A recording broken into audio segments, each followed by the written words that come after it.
Sir, ഗസയിലെ വെടിനിർപ്പുമായി ബന്ധപ്പെട്ട് വെടിനിർത്തണം എന്നാവശ്യപ്പെട്ടുള്ള ചർച്ചകളാണ് നടക്കുന്നത്. ഇതിൽ ആദ്യഘട്ട കരാറായി എന്ന് പറയുന്നു. പക്ഷേ ബന്ദികളുടെ കാര്യത്തിൽ എന്താണ് തീരുമാനം എന്നുള്ളത് വ്യക്തമല്ല.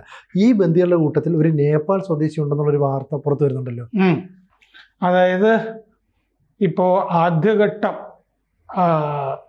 നടപടിയായി എന്ന് ട്രൂത്ത് സോഷ്യലിൽ ട്രംപ് കുറിച്ചിട്ടുണ്ട്.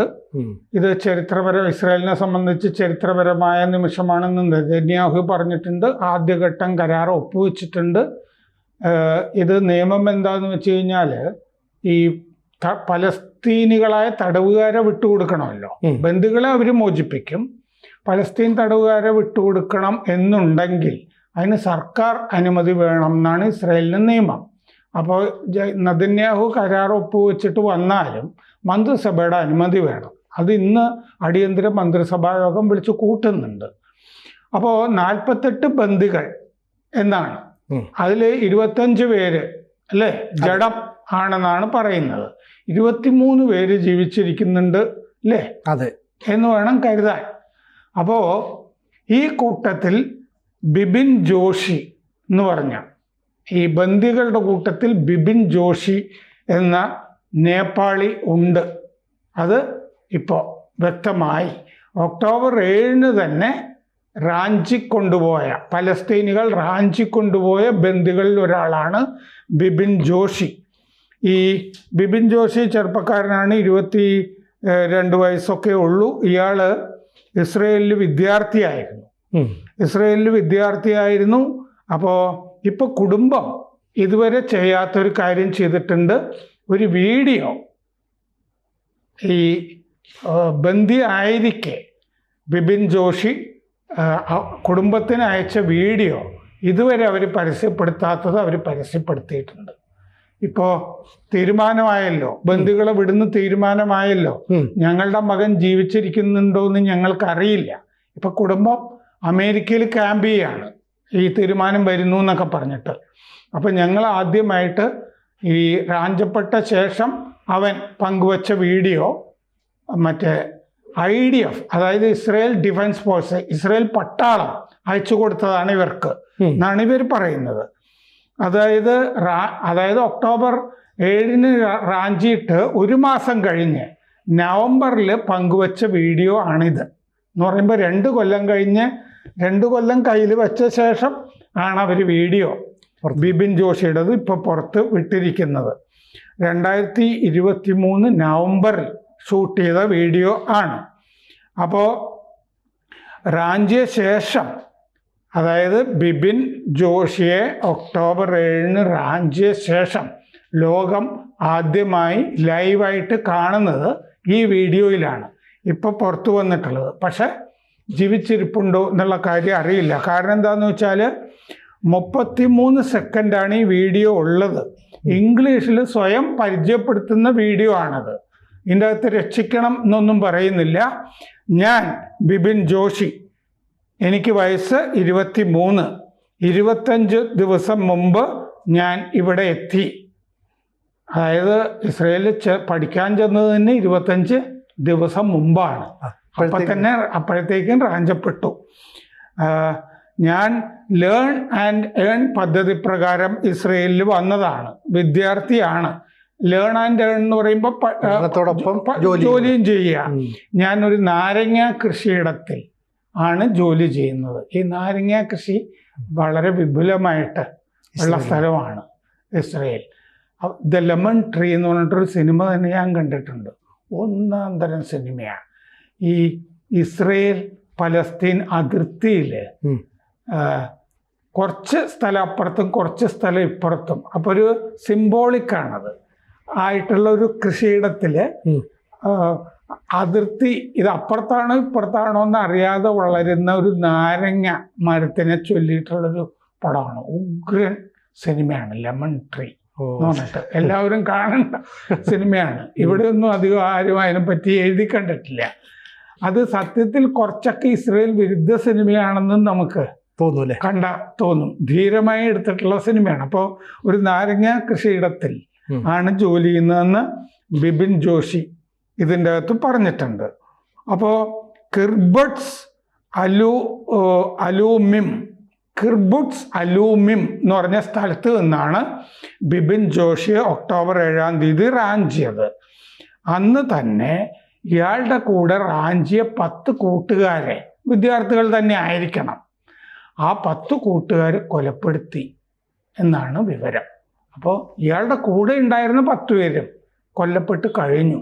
അപ്പോൾ ഇയാൾ ജീവിച്ചിരിപ്പുണ്ടോ ഈ നേപ്പാളി ബന്ധുക്കളുടെ കൂട്ടത്തിൽ? കുടുംബം ഈ വീഡിയോ റിലീസ് ചെയ്യുമ്പോൾ ഒരു പ്രസ്താവനയും ലോകത്തിൻ്റെ മുമ്പിൽ പങ്കുവച്ചിട്ടുണ്ട്. അതിൽ പറയുന്നു, 2 വർഷമായി ഞങ്ങൾ തീ തിന്നുകയാണ്. ആയിരക്കണക്കിന് കുടുംബങ്ങൾ ഇങ്ങനെ ദുരന്തത്തിൽ ഉണ്ട്. ഇപ്പോൾ ഞങ്ങൾ ഈ വീഡിയോ പങ്കുവെക്കാം എന്ന് വിചാരിക്കുന്നു. അവൻ ജീവിച്ചിരിക്കുന്നുണ്ട് എന്നാണ് ഞങ്ങൾ കരുതുന്നത്. വളരെ പ്രയാസത്തോടു കൂടിയാണ് ഞങ്ങൾ ഈ വീഡിയോ പരസ്യപ്പെടുത്തുന്നത്. ചരിത്രപരമായ ഒരു കാലത്ത് കൂടിയാണ് നമ്മൾ കടന്നു പോകുന്നത്. 48 ബന്ധുക്കളുടെ വിധി പറയുന്ന സമയമാണ് ആഗതമായിരിക്കുന്നത്. മരിച്ചവർക്ക് അന്തസ്സായ സംസ്കാരത്തിന് അവകാശമുണ്ട്. അത് തന്നെ പലരുടെയും കാര്യത്തിൽ നടക്കുമോ എന്നറിയില്ല നമുക്ക്. വലിയ വേദനയോടുകൂടിയാണ് ഇത് ചെയ്യുന്നത് എന്ന് അവരിതിൻ്റെ കൂടെ ഒരു പ്രസ്താവനയും കൂടി ഇറക്കിയിട്ടുണ്ട്.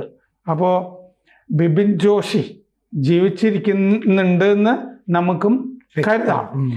അപ്പോൾ ട്രംപ് ഒപ്പുവെച്ച കരാറിൽ ആദ്യഘട്ടം ഇസ്രയേലും ഹമാസും ഒപ്പിട്ട ഈ ആദ്യഘട്ട കരാറിൽ പറയുന്നത് വെടിനിർത്തൽ, അത് കഴിഞ്ഞ് 48 ബന്ദികളെ വിടും. കെയ്റോയിലാണ് ചർച്ച നടന്നത്, ഈജിപ്തിൻ്റെ തലസ്ഥാനമായ കെയ്റോയിൽ.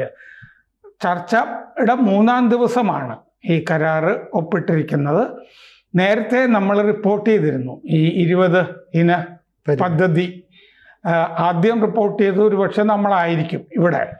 അതിൽ നമ്മൾ പറഞ്ഞിരുന്നതാണ്, ആ കരാറിൽ പറഞ്ഞിട്ടുണ്ട്, ഈ അവസാന 11-ാം മണിക്കൂറിൽ നെതന്യാഹു എഴുതി ചേർത്തു, ഇസ്ലാമിക രാജ്യങ്ങൾ കണ്ട കരാറല്ല, ഒരു വ്യത്യാസം ഹമാസിന് കൊടുത്തത്. അതിൽ അവസാനം എഴുതി ചേർത്തത് ഇസ്രയേൽ പിൻവാങ്ങും, പക്ഷെ എഗ്രീഡ് അപ്പോൺ ലൈൻ എന്ന് നമ്മളന്ന് പറഞ്ഞിരുന്നു. അതാണ് ഈ കരാറിൽ പറഞ്ഞിരിക്കുന്നത്. അതൊരു പ്രധാനപ്പെട്ട പോയിന്റാണ്. അതായത് ഇസ്രായേൽ സേന ഗാസയിൽ നിന്ന് മുഴുവനായിട്ട് പിൻവാങ്ങുന്നതല്ല കരാർ. എല്ലാവരും കൂടി ചർച്ച ചെയ്ത് ഉറപ്പിക്കുന്ന ഒരു ഭാഗത്തേക്ക് മാത്രം ആണ് ഇസ്രായേൽ സേന പിൻവാങ്ങുന്നത് എന്നാണ് അതിൻ്റെ അർത്ഥം. ഖത്തറി ഈ മധ്യസ്ഥരും ഈ കരാറായി എന്നുള്ള കാര്യം സ്ഥിരീകരിച്ചിട്ടുണ്ട്. പലസ്തീൻ തടവുകാരെ ഇസ്രയേൽ തടവറകളിൽ നിന്നും മോചിപ്പിക്കും. അതിനൊരു പട്ടിക ഹമാസ് കൊടുത്തിട്ടുണ്ട്. അത് കഴിഞ്ഞ് ഈ മനുഷ്യ സഹായമൊക്കെ അവിടെ എത്തും ഗാസയിൽ. ഖത്തർ വിദേശ വക്താവ് മജീദ് അൽ അൻസാരി ആണ് ഈ സ്ഥിരീകരിച്ചിരിക്കുന്നത്. ട്രംപ് ഞായറാഴ്ച അങ്ങോട്ട് പോകും, കെയ്റോയിലേക്ക് ചെല്ലും ട്രംപ് എന്നാണ് ട്രംപ് പറഞ്ഞിട്ടുള്ളത്. ഖത്തർ, തുർക്കി, ഈജിപ്ത്, അമേരിക്ക പ്രധാനമായിട്ടും ചർച്ച നടത്തിയത്. ചെങ്കടലിലെ റിസോർട്ട് ഷാം അൽ ഷെയ്ഖിലായിരുന്നു ചർച്ച. ഷാം അൽ ഷെയ്ഖിൽ മുമ്പും ഇതുപോലത്തെ ചർച്ചകൾ, ഉച്ചകോടികളൊക്കെ നടന്നിട്ടുള്ള റിസോർട്ട് ആണ്. അപ്പോൾ ഗാസയിൽ 48 ബന്ദികൾ ആണ് ഉള്ളത്. അതിൽ ജീവനുള്ളവർ 20 പേരാണ് എന്നാണ് കരുതുന്നത്. വർഷങ്ങൾ ആയി ഇസ്രയേലുള്ള പലസ്തീൻ തടവുകാരെയാണ് വിടുന്നത്. എൻ്റെ അറിവ് ഈ ജീവപര്യന്തം തടവിന് വിധിച്ചിട്ടുള്ള ആളുകളുടെ പട്ടിക, അതിൽ ചില പേരുകളുമൊക്കെ പറഞ്ഞിട്ടുണ്ട് എന്നാണ് അറിയുന്നത്. അപ്പോൾ ഹമാസ് പട്ടിക കൊടുത്തിട്ടുണ്ട്. വ്യാഴാഴ്ച, അതായത് ഇന്ന് അല്ലേ, നെതന്യാഹു മന്ത്രിസഭ വിളിക്കും, അടിയന്തര മന്ത്രിസഭാ യോഗം വിളിക്കും. ഗ്രേറ്റ് ഡേ ഫോർ ഇസ്രയേൽ, ഇസ്രയേലിന് മഹത്തായ ദിനം എന്ന് പറഞ്ഞിട്ടുണ്ട്. അപ്പോൾ ഇസ്രയേലിലെ നിയമത്തിൽ ബന്ദികളെ വിടുന്നതിന് പകരമായിട്ട് തടവുകാരെ വിടുന്നത് സർക്കാർ അംഗീകരിക്കണം എന്നുണ്ട്. അതിന് വോട്ടെടുപ്പൊക്കെ നടക്കും മന്ത്രിസഭയിൽ. അത് കഴിഞ്ഞിട്ട് ഹൈക്കോടതിയിൽ ആർക്കെങ്കിലും ഇങ്ങനെ പലസ്തീൻ തടവുകാരെ വിടുന്നതിനെതിരെ പരാതി കൊടുക്കണമെന്നുണ്ടെങ്കിൽ പരാതി കൊടുക്കാം, എന്നിട്ട് ഹൈക്കോടതി തീരുമാനിക്കണം. അപ്പോൾ ഇത് ഉടനെ നടക്കുന്ന പ്രോസസ്സല്ല. അപ്പോൾ ഇസ്രയേലിൽ നിന്ന് ഈ പലസ്തീൻ തടവുകാരെ വിടുന്നത് എന്നൊക്കെ പറയുന്നത് ഇപ്പോൾ ആദ്യഘട്ടം ഒപ്പുവെച്ചെങ്കിലും ഇത് കുറച്ച് ദിവസം കൂടിയൊക്കെ പിടിക്കും. ഹൈക്കോടതിയിൽ ആർക്കെങ്കിലും കൊണ്ടുപോയി പരാതി കൊടുക്കണമെന്നുണ്ടെങ്കിൽ അത് ചെയ്യാം. അതൊക്കെ കഴിഞ്ഞിട്ട് ഇത് നടക്കുള്ളൂ. അപ്പോഴാണ് ഈ നേപ്പാളി ബന്ദിയുടെ വിവരം കൂടി പുറത്തു വരുന്നത്. അപ്പോൾ ആദ്യഘട്ട ഈ ഉറപ്പുകൾ മുഴുവൻ ഹമാസ് പാലിക്കുമെന്ന് തന്നെ നമുക്ക് പ്രതീക്ഷിക്കാൻ പറ്റുമോ? എന്ന് പറഞ്ഞാൽ ഈ എത്രയാണ് ജഡം എത്രയാണ് എന്നുള്ളത് നമുക്കറിയില്ല. പക്ഷെ എല്ലാവരെയും വിട്ടുകിട്ടണം എന്നുള്ളത് ട്രംപ് പറഞ്ഞിട്ടുണ്ടല്ലോ. ട്രംപിന്റെ അന്ത്യശാസനത്തിനും ഉണ്ടായിരുന്നു ബന്ദികളെ മുഴുവൻ മോചിപ്പിക്കുക എന്നുള്ളത്. നമ്മൾ ചർച്ചകളിൽ പറയുന്നത് അവര് വളരെ വർഷങ്ങളായിട്ട് ഈ ഇസ്ലാമിക തീവ്രവാദ സംഘങ്ങളുടെ ഒരു തന്ത്രമാണ് ഈ ആളുകളെ റാഞ്ചി കൊണ്ടുപോവുക, അവരെ വെച്ചിട്ട് വിലപേശുക. പലസ്തീൻ തടവുകാരെ ഒരു ബന്ദിയെ മോചിപ്പിച്ചു കഴിഞ്ഞാൽ 2000 തടവുകാരെയൊക്കെ ഇസ്രായേൽ പകരം പെടണം. അങ്ങനെയല്ലേ ഈ ആഹിയ സിൻവറിനെയൊക്കെ മോചിപ്പിച്ചത്. അതെ അതെ അതെ. പല ഭീകരന്മാരെയും വലിയ ഭീകരന്മാരെയൊക്കെ മോചിപ്പിച്ചെടുത്തത് ഇത്തരത്തിലാണ്. ഈ കശ്മീർ തീവ്രവാദികളും അങ്ങനെയല്ലേ ചെയ്തത്. നമ്മൾ മസൂദ് അസറിനെയൊക്കെ വിട്ടുകൊടുത്തു. ഗാണ്ടഹാറിലേക്ക് IC-184 ഇന്ത്യൻ എയർലൈൻസ് വിമാനം ഗാണ്ടഹാറിലേക്ക് തട്ടിക്കൊണ്ടുപോയിട്ടല്ലേ അതെ കാശ്മീരിലെ ജയിലിൽ നിന്നും മോചിപ്പിക്കുന്നത്. അപ്പോൾ ഇത് ആഗോളമായിട്ട് ഇസ്ലാമിക തീവ്രവാദികൾ പയറ്റുന്ന തന്ത്രമാണ്. അപ്പോൾ ആദ്യഘട്ടം കരാറായിരിക്കുന്നു. അപ്പോൾ അതിന് പക്ഷെ വെടിനിർത്തൽ 2 തവണ നടന്നതാണ്, അത് ലംഘിക്കപ്പെട്ടതാണ്. അപ്പോൾ ബന്ദികളെ മുഴുവൻ വിട്ടുകിട്ടുക എന്നുള്ളത് ഒരു തന്ത്രം മാത്രമാണോ എന്നുള്ളത് നമുക്ക് കാണാം. കൂടുതൽ വാർത്തകളും വിശേഷങ്ങളും നിങ്ങളിലേക്ക് എത്താൻ ABC മലയാളം സബ്സ്ക്രൈബ് ചെയ്യുക, ബെൽ ബട്ടണും അമർത്തുക.